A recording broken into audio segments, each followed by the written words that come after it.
Hello दोस्तों, स्वागत है आपका मेरे यूट्यूब चैनल पूजा पाठ में। दोस्तों, हमारा आज का कर्म ही भविष्य में भाग्य बन जाता है। एक समय की बात है, एक पीपल के पेड़ पर मोर और मोरनी बैठे हुए थे। सर्दियों की रात थी, कड़कड़ाती हुई ठंड पड़ रही थी। तब मोरनी मोर से कहती है, हे स्वामी, आज की रात को निकालने के लिए ऐसा क्या किया जाए जिससे आज की रात निकल जाए, क्योंकि सर्दी बहुत अधिक पड़ रही है। फिर मोरनी कहती है, हे स्वामी, कोई ऐसी कहानी सुनाओ जिससे आज की रात कट जाए। मोर मोरनी की बात सुनने के बाद एक कहानी शुरू करता है और मोरनी से कहता है, हे प्रिय, तुम इस कहानी को ध्यान से सुनो, क्योंकि बड़ी ही ज्ञानवर्धक कहानी मैं तुम्हें सुनाने जा रहा हूँ। अब मोरनी ध्यान से सुनती है और मोर कहानी शुरू करता है। जो लोग इस कहानी को सुन रहे हैं, इस कहानी को पूरा अंत तक जरूर सुने। मोर कहता है, बहुत समय पहले की बात है। किसी नगर में एक राजा रहता था। एक दिन वह राजा अपने दरबार में बैठा हुआ था। तभी उसके दरबार में एक भिखारी आया। उस भिखारी की बड़ी दयनीय स्थिति थी। शरीर पर फटे पुराने मैले कुचैले कपड़े और लाचार बेबस निगाह। राजा ने जब उस भिखारी को देखा तो उसे बड़ी दया आई। राजा ने तुरंत अपने मंत्री को बुलाया और उसे आदेश दिया कि इस भिखारी को उचित भिक्षा देकर विदा करो। मोर आगे कहता है, हे प्रिय, भिखारी तो भिक्षा लेकर राजा को धन्यवाद देकर वहां से चला गया, लेकिन राजा के सामने एक प्रश्न छोड़ गया। उस राजा के मन में यह विचार आया कि मैंने ऐसे कौन से शुभ कर्म किए थे जिनके कारण यह राजपद मुझे मिला है, और इस भिखारी ने ऐसा कौन सा कार्य किया था जिसके कारण उसे दर्द भरी जिंदगी अर्थात इतनी गरीबी नसीब हुई है। राजा के मन में यह विचार आते ही अगले दिन राजा ने अपने नगर के सभी विद्वानों की एक सभा बुलाई। जब सभी विद्वान राजसभा में उपस्थित हो गए तो राजा ने सभी के सामने अपने मन की जिज्ञासा रखी और राजा ने विद्वानों से कहा, हे विद्वान पुरुषों, मैंने आप लोगों को यहाँ बुलाने का कष्ट इसलिए किया है ताकि मैं अपनी एक समस्या का निवारण आप लोगों से करा सकूं। मेरे मन को एक विचार बहुत ही विचलित कर रहा है। राजा के यह वचन सुनकर सभा में बैठे हुए विद्वानों में से एक विद्वान ने खड़े होकर पूछा, हे महाराज, ऐसी क्या उलझन है जो आपको विचलित कर रही है? ऐसा कौन सा विचार है जो आपको परेशान कर रहा है? कृपया आप हमें बताइए। राजा बोला, हे विद्वानों, मैंने यह सभा इसलिए बुलाई है ताकि मैं यह जान सकूं कि किन शुभ कार्यों से मुझे यह राजपद मिला है।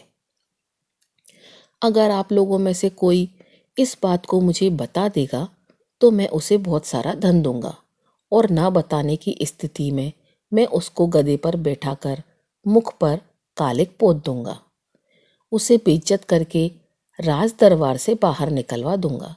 राजा की इन बातों को सुनकर सभा में बैठे सभी विद्वान चिंता में पड़ गए। वे सभी सोचने लगे कि राजा के प्रश्न का उत्तर बताने से बेहतर तो यही है कि हम लोग चुप रहें या फिर उनसे कुछ दिन की मोहलत मांगकर चुपचाप यहाँ से निकल लें। कहीं राजा को हमने उत्तर बताया और राजा हमारी बातों से संतुष्ट नहीं हुआ तो मुफ्त में ही हमारी बहुत बदनामी हो जाएगी। यह विचार कर सभी विद्वानों ने आपस में सलाह मशवरा करके राजा से कहा, महाराज, हम आपके इस प्रश्न का उत्तर तो दे देंगे कि किस पुण्य कर्म के कारण आपको राजपद नसीब हुआ है, लेकिन उसके लिए आपको हमें कुछ दिन की मोहलत देनी होगी। आप हमें 6 माह की मोहलत दे दीजिए। 6 महीने के बाद हम आपको यह राज बता देंगे कि किस पुण्य कर्म के कारण आपको यह राजपद नसीब हुआ है। राजा ने कहा, ठीक है, हम तुम्हें 6 महीने की मोहलत दे देते हैं, लेकिन ध्यान रहे 6 महीने के बाद तुम्हें हर हालत में मेरे प्रश्न का उत्तर देना होगा। सभी विद्वानों ने राजा को आश्वासन दिया और राजा से कहा, महाराज आप बिल्कुल भी चिंता ना करें, 6 महीने बाद हम आपकी जिज्ञासा का समाधान अवश्य कर देंगे। इस प्रकार सभी विद्वान राजा से 6 महीने की मोहलत लेकर राज दरबार से बाहर चले गए। सभी विद्वानों ने राजा से कह तो दिया था, लेकिन इसका उत्तर उन्हें भी मालूम नहीं था। सभी ने बाहर आकर विचार विमर्श किया, अब इस मुसीबत से कैसे छुटकारा पाया जाए। सभी विद्वान मौन थे, इसका हल किसी को भी मालूम नहीं था। तभी उनमें से एक विद्वान बोला, अरे भाई, अभी तो हमारे पास पूरे 6 महीने हैं। 6 महीने आराम से गुजारो, जब समय आएगा तब देखा जाएगा। भविष्य की चिंता करके वर्तमान क्यों बर्बाद करें। सभी ने एक सुर में हाँ मिलाया और सभी विद्वान यह वादा करके कि आज से 6 महीने बाद हम सभी लोग नगर के बाहर तालाब पर इकट्ठे होंगे और जिसे भी उत्तर पता चल जाएगा वह एक दूसरे को बता देगा। इस तरह सभी लोग एक दूसरे से वादा करके एक दूसरे से विदा लेकर अपने अपने घर को चले गए और अपने घर के कार्यों में व्यस्त हो गए। दिन गुजरे, महीने गुजरे और गुजरते गुजरते वह समय भी आ गया जिसके अगले दिन राजा को उसके सवाल का उत्तर देना था। वादे के अनुसार एक बार फिर से सभी विद्वान नगर के बाहर बने हुए तालाब पर इकट्ठे हुए। सभी ने एक दूसरे से पूछा, क्या किसी को उत्तर पता चला? तो सभी का एक ही जवाब था कि हम तो इस प्रश्न का कोई उत्तर ढूंढ ही नहीं पाए। जब सबको यह पता चला कि राजा के प्रश्न का उत्तर किसी के पास नहीं है, तो यह जानकर सभी चिंतित हो गए और सोचने लगे कि अब क्या किया जाए। जब सभी विद्वान चिंता में डूबे हुए थे, तभी न जाने कहां से एक वृद्ध सन्यासी वहां पहुंचा। जब उसने सभी विद्वानों को चिंता में देखा, तो उन्होंने विद्वानों से पूछा, क्या बात है भाई, आप सभी लोग चिंता में क्यों बैठे हो? साधु महाराज ने पूछने पर विद्वानों ने सारा घटनाक्रम उस सन्यासी को बता दिया और कहा, महात्मा जी, यदि हमने कल राजा को उनके पूछे प्रश्न का उत्तर नहीं दिया तो राजा हमारा सिर मुंडवाकर गधे पर बिठाकर राज्य से बाहर निकलवा देंगे। इसी कारण से हम सभी लोग चिंता में बैठे हुए हैं। विद्वानों के मुख से यह वचन सुनकर उस वृद्ध सन्यासी ने कहा, हे विद्वानों, अब तुम्हें चिंता करने की कोई आवश्यकता नहीं है, क्योंकि मुझे पता है तुम्हारे नगर के राजा को किस पुण्य कर्म के कारण राजपद नसीब हुआ है। सभी विद्वानों ने कहा, सच महात्मा जी, आपको पता है? सन्यासी बोला, बिल्कुल।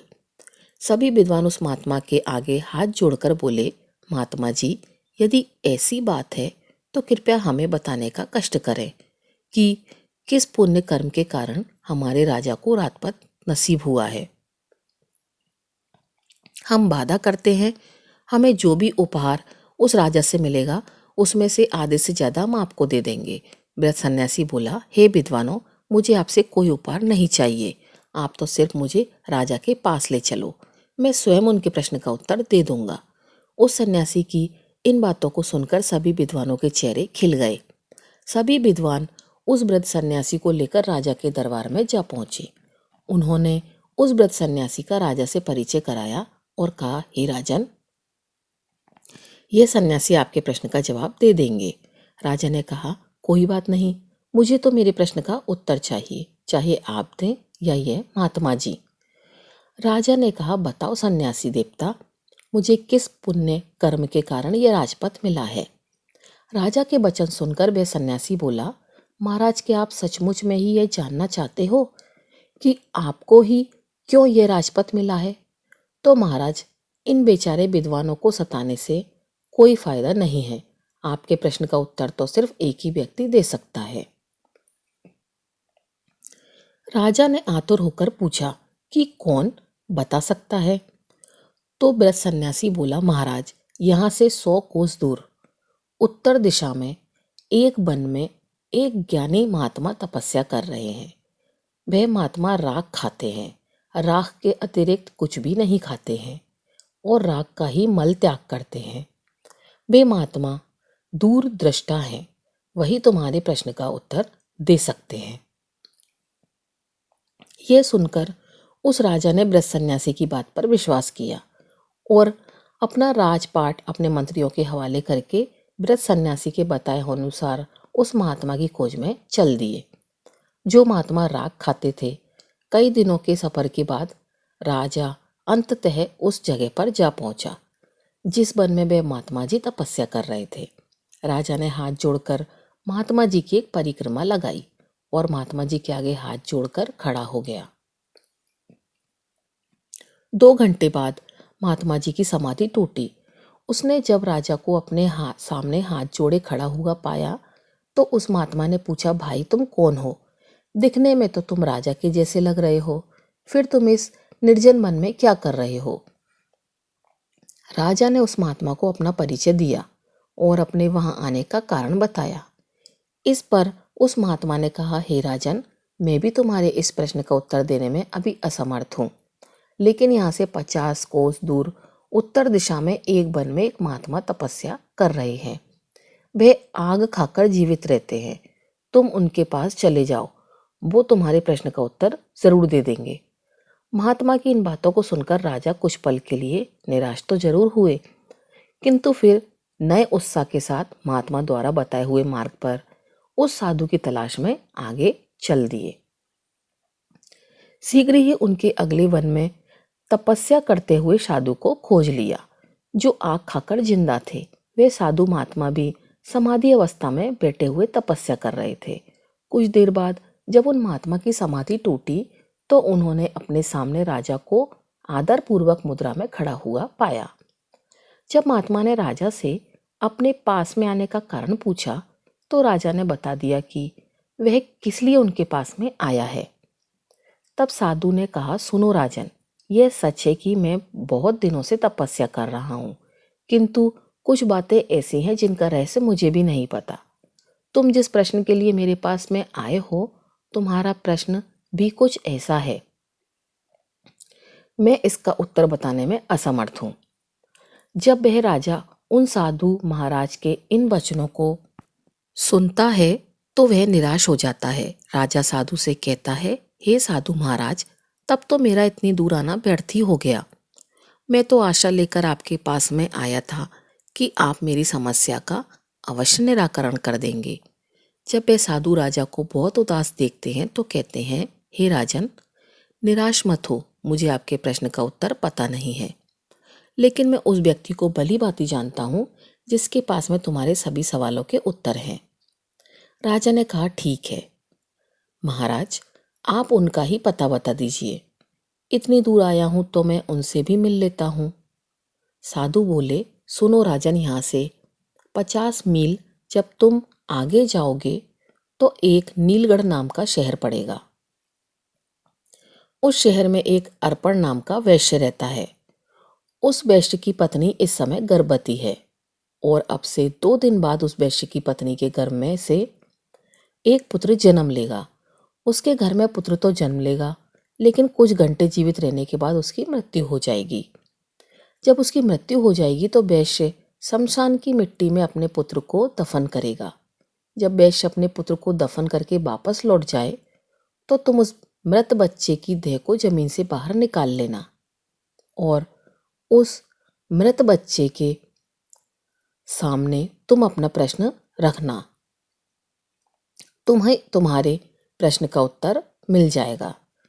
राजा ने साधु को धन्यवाद किया और साधु से विदा लेकर राजा आगे को बढ़ गया। चलते चलते राजा साधु के द्वारा बताए हुए नीलगढ़ नगर में पहुंच गया और राजा वैश्य की घर की तलाश करके उसके घर के समीप एक चबूतरे पर बैठ गया।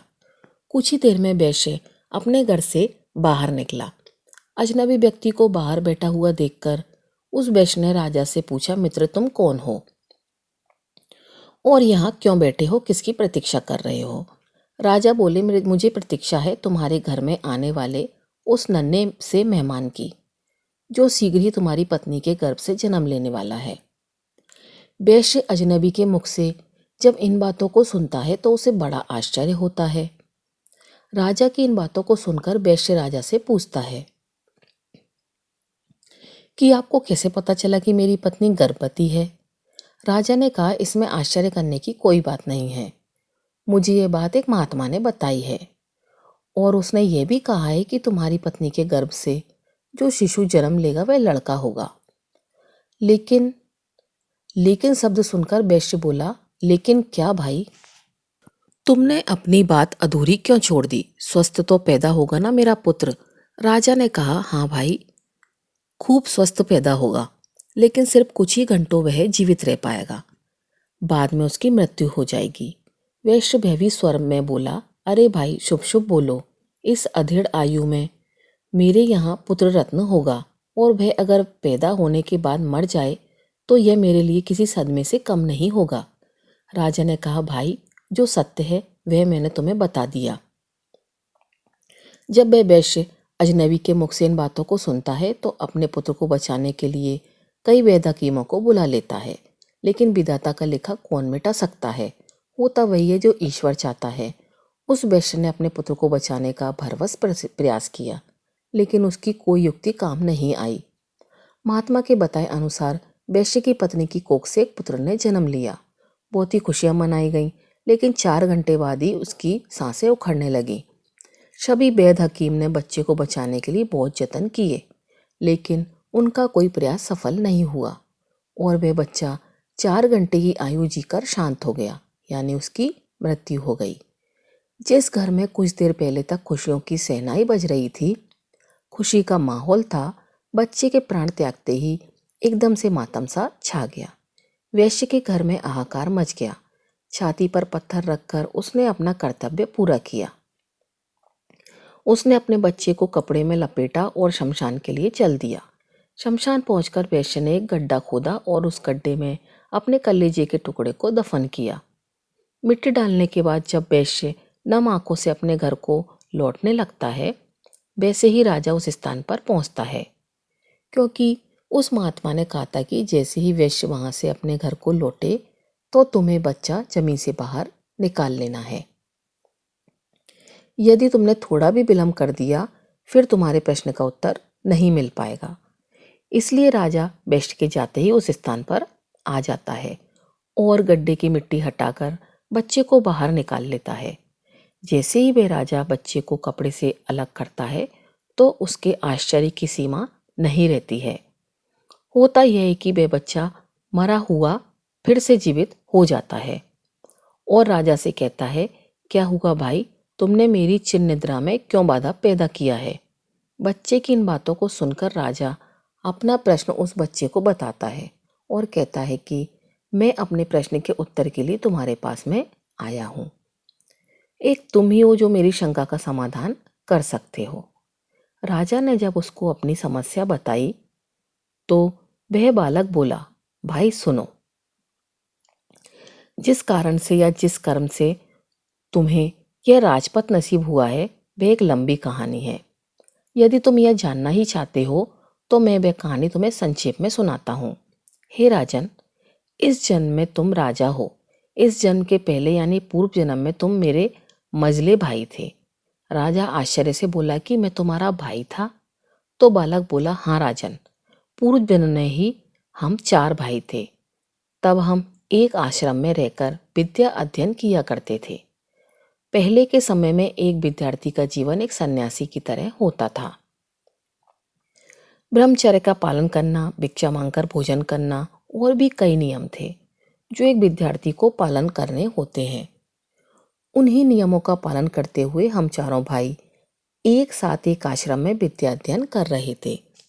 हम 4 भाई आश्रम के नज़दीक नगर में भिक्षा मांगने जाया करते थे और जो कुछ भी भिक्षा हम 4 को प्राप्त होती थी उसे हम 4 भाई मिलजुल कर बांट कर खा लिया करते थे। इस तरह से हम 4 भाई आश्रम में रहकर विद्या अध्ययन कर रहे थे और यह क्रम कई वर्षों तक ऐसे ही चलता रहा। किंतु एक दिन हम लोगों में से एक बहुत बड़ी गलती हो गई। राजा ने उत्सुकता बस पूछा, कैसी गलती? तो बालक बोला, हे राजन, बीच में मत बोलो, बस तुम मेरी बातों को सुनो, क्योंकि मेरे पास बहुत ही कम समय बचा हुआ है। यदि वह निकल गया तो तुम्हारा उत्तर भी अधूरा रह जाएगा।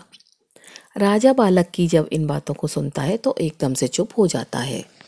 बच्चा आगे कहानी बताते हुए कहता है कि हे राजन, एक दिन रोज की तरह हम चारों भाई भिक्षा मांगने के लिए निकले। कई लोगों के घरों पर जाकर हमने भिक्षा के लिए आवाज लगाई, लेकिन किसी भी दरवाजे से हमें अन्न का एक दाना भी नसीब नहीं हुआ। उस दिन हम चारों भाई खाली हाथ ही आश्रम लौट आए।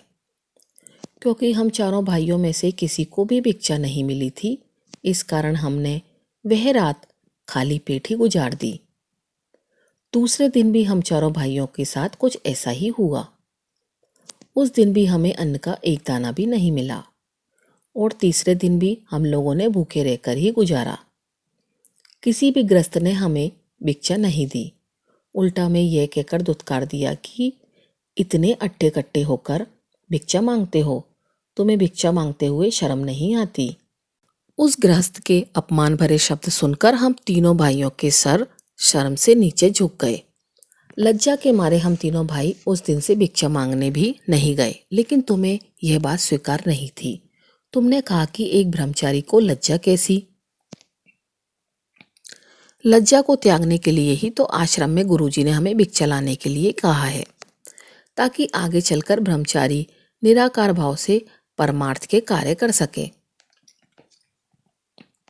उसके मन में ऊंच नीच, जात पात, छोटे बड़े का भाव समाप्त हो जाए और सभी को एक दृष्टि से देखे। उसके लिए ना तो कोई छोटा हो और ना तो कोई बड़ा, सभी मानव एक समान है। यह भावना उसके अंदर पैदा हो जाए, इसलिए एक साधु को भिक्षा मांगना बहुत जरूरी होता है। तभी उसके अंदर से भेदभाव की भावना समाप्त होगी। इसलिए उस दिन तुम अकेले ही भिक्षा मांगने निकल गए। जब तुम भिक्षा मांगकर वापस लौटे तो तुम्हारी झोली में इतना आटा था जिससे 4 रोटियां तैयार हो जाएं। हम तीनों भाइयों ने मिलकर तुम्हारे द्वारा लाए हुए आटे से 4 रोटियां बनाई और चारों रोटियों को आपस में बांटकर खाने की तैयारी करने लगे। क्योंकि हम चारों भाई 3 दिन से भूखे थे, इसलिए हम जल्दी से जल्दी अपनी भूख मिटाना चाहते थे। जब हम चारों भाई रोटी खाने ही वाले थे, तभी एक वृद्ध ब्राह्मण भोजन की तलाश में हमारे पास में पहुंचा।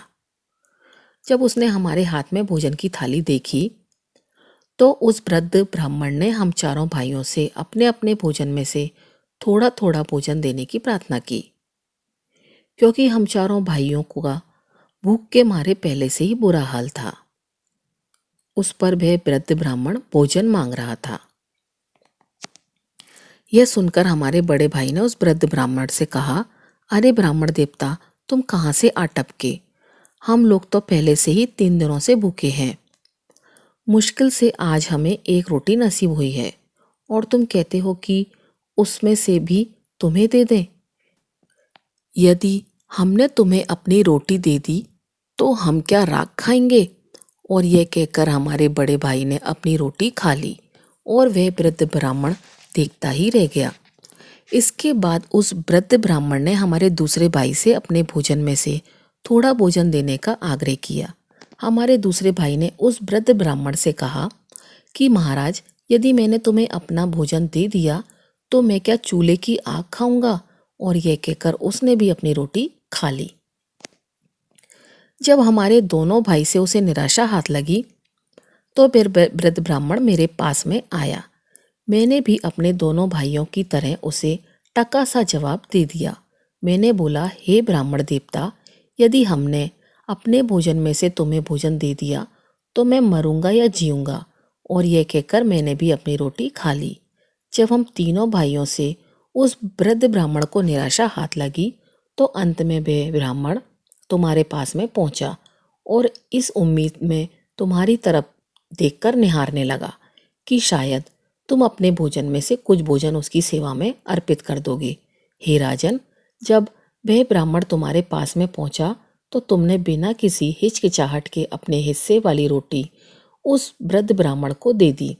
साथ ही ये कहते हुए क्षमा भी मांगी कि हे वृद्ध ब्राह्मण देवता, आज तो मेरे पास एक ही रोटी है, आप इस एक रोटी को खाकर अपनी भूख मिटाएं। आप फिर किसी दिन हमारे यहाँ पर पधारें तो मैं आपका संपूर्ण रूप से अतिथि सत्कार करूंगा। इसलिए हे राजन, तब से हम सब भाई अपने अपने पूर्व जन्म के किए कर्म को भोग रहे हैं। उस दिन वह ब्राह्मण तो तथास्तु कहकर चला गया और हम तीनों भाइयों पर मुसीबत का पहाड़ टूट गया। बालक ने आगे बोला, हे राजन, जिस वृद्ध ब्राह्मण ने तुम्हें पहले साधु के पास जाकर उससे अपने प्रश्न का उत्तर जानने के लिए कहा था, दरअसल वह वही ब्राह्मण है जो हमारे पूर्व जन्म में भोजन मांगने के लिए हमारे पास में आया था। और वह पहला साधु जो सिर्फ राख खाता था और राख का ही मल त्याग करता था, पूर्व जन्म में हमारा बड़ा भाई है। उसने ब्राह्मण से कहा था कि तुम्हें रोटी दे दूंगा तो क्या मैं राख खाऊंगा? अतः ब्राह्मण के हिसाब से वे राख खाकर ही जीवित हैं। पहले साधु ने तुम्हें दूसरे साधु के पास में जाने का परामर्श दिया। वह दूसरा साधु दरअसल हमारा दूसरा भाई है जो सिर्फ आग खाकर ही जीवित रहता है। उसने ब्राह्मण के रोटी मांगने पर यह कहा था कि यदि मैं तुम्हें रोटी दे दूंगा तो क्या मैं चूल्हे की आग खाऊंगा? इसलिए उस ब्राह्मण का श्राप उस पर भी फलीभूत हो रहा है। आगे वह बच्चा उस राजा से बोला, हे राजन, अब आप मेरे विषय में भी सुन लो। मैंने ब्राह्मण को रोटी न देकर यह कहा था कि यदि मैं तुम्हें रोटी दे दूंगा तो मेरा क्या होगा? मैं जीऊंगा या मरूंगा? बस तभी से मैं जीता और मरता आ रहा हूँ। मैं नित्य किसी न किसी के यहाँ जन्म लेता हूँ और कुछ घंटों बाद, कुछ दिवस अथवा कुछ महीने जीवित रहकर वापस मृत्यु को प्राप्त हो जाता हूँ और तब से यह घटनाक्रम नियमित रूप से चल रहा है। इतना कहकर बालक ने जब राजा को उसके विषय में बताना शुरू किया तो उसने राजा को बताया, हे राजन, अब तुम अपने विषय में भी सुन लो। तुमने अपने हिस्से की रोटी उस ब्राह्मण को दे दी और स्वयं भूखे रहे। तुमने अपने अतिथि धर्म का पूरी तरह से पालन किया।